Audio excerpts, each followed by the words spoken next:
Totally ভালো আছে। Saudi আরবে এসে একবারে মানে নিজের জীবনটাকে একবার আগুনে পুড়াই দিলাম, সবকিছু শেষ করে ফেলাইছি। আর যারা আসবেন সৌদি আরবে অবশ্যই আপনারা কিন্তু পুড়িয়ে জ্বলে মরবেন এরকম আগুনে। বর্তমান কিন্তু সৌদি আরবে অনেক শীত, আর সৌদি আরবে এসে নিজের জীবনটা কিন্তু আগুনেই শেষ করছি। কারণ সৌদি আরবে আসছি, কাজ নাই, কাজ করলে টাকা পাই না, মানে সব দিক থেকে সমস্যা, ইকামার সমস্যা। সৌদি আরবে যারা আসবেন অবশ্যই কিন্তু ভাইবে চিন্তা আসবেন। বর্তমান কিন্তু সৌদি আরবে কাজের খুব সংকট, কাজ নাই। দ্বিতীয় কথা, অধিকাংশ লোক যারা আনে সৌদি আরবে অনেকটাই সাপ্লাই বিষয়। সাপ্লাই বিষয় কিন্তু সৌদি আরবে আপনারা আসলে কিন্তু মানে ক্ষতিগ্রস্ত হবে, কাজ পাবেন না, কাজ পাইলেও কিন্তু আপনাদের টাকা দিবে না। আর টাকা দিলেও কিন্তু 1000 থেকে 1500 রিয়াল বেতন দিবে কোম্পানি, কিন্তু আপনার মাস গেলেই কামা দিবে না। ঠিক আছে, এই কারণে প্রচুর লাগতেছে, গরম লাগতেছে, আগের তাপ বেশি। তাই বলতেছি যে সৌদি আরবে এসে নিজের জীবনটা শেষ করছি আর কিছুই করতে পারি না।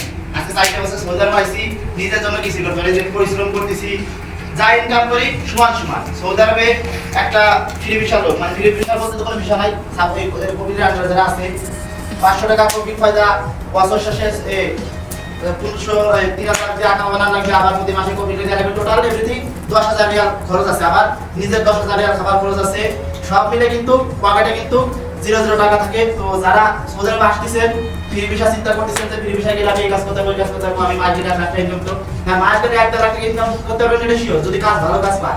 সহজে কাজ পাবে না, আর যদি কাজ পান 1 লাখ টাকা ইনকাম করতে পারবেন, কিন্তু আপনার 80,000 টাকা খরচ আছে। 20,000 টাকা আপনি কি করবেন এই দেশে?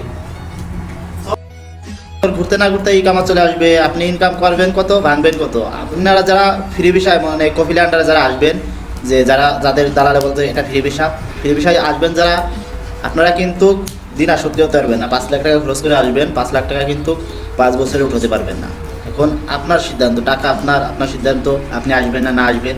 যদি সৌদি আরবে আসার নিয়ত থাকে, ভালো কোম্পানি দেখে আসেন। আর এইসব কোম্পানি যে দালাল যদি বলে এই কোম্পানি বিষয়, অবশ্যই কোম্পানি গুগলে সার্চ দিয়ে দেবেন। প্রত্যেকটা কোম্পানি কিন্তু ওয়েবসাইট আছে একটা করে, ওয়েবসাইটে ঢুকলে কিন্তু আপনি বুঝে যাবেন যে কোম্পানি কেমন, কোম্পানি স্যালারি কেমন, কোম্পানির লেবারের মানে কি সব কিছু যাবতীয় এই সব কিছু ডকুমেন্ট ওইখানে পেয়ে যাবেন। সো ফ্রি ভিসায় আসার কোনো চিন্তা ভাবনা করবে না, কিন্তু ফ্রি ভিসায় কিন্তু অনেক সমস্যা। যারা সৌদি আরবে আসছে 99% প্রবাসীরই কামা নাই। তার কারণ হচ্ছে ব্যয়বহুল খরচ, কাজ নাই, নিজে থাকা সব কিছু এভরিথিং সব কিছু নিজেরই বহন করতে হয়। এই কারণে ফ্রি ভিসার লোকের কিন্তু কাকামা ছেড়ে দিতে হয়। সো যারা আসবেন অবশ্যই ভালো কফিল ধরে কোম্পানিতে আসবেন। আর দালালরা বৃষ্টি কথা বলবে যে কোম্পানি ভালো আছে, কিন্তু আপনারা এই দেশে আনার পরে কিন্তু তারা কিন্তু আপনারা খোঁজখবর নেবে না, আপনার প্রতি গুরুত্ব দেবে না। সো ভালোভাবে যাইনে শুনে তারপরে সৌদি আরব আসবেন, ভালো কফিল ভালো দালাল ধরে ভালো কোম্পানিতে আসবেন। সো ভবিষ্যতে কিছু করতে পারবেন, স্বপ্ন পূরণ হবে। আর যদি ফ্রি ভিসায় আসেন অথবা ভালো সাপ্লাই কোম্পানিতে আসেন, কিন্তু স্বপ্ন কিন্তু দুঃস্বপ্ন হয়ে দেশে ব্যাক করতে হবে।